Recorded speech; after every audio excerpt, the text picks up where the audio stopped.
Hello mga ka-crayfish! Alam mo ba kung sino ang tunay na night shift worker sa tank mo?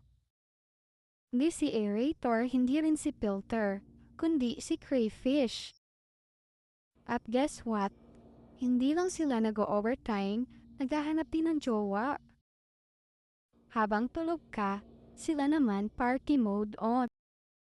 Gumagala, nag-uusi, kumakain ng pellets at minsan nagpa-practice ng karate moves sa isa't isa. Pero secret mission talaga nila, maghanap ng kadate sa dilim. Kasi nocturnal sila, mas active sa gabi, mas malamig ang tubig. Siyempre, romantic lighting.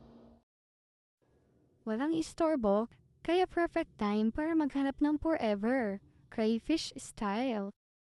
Parang underwater love story na may konting action.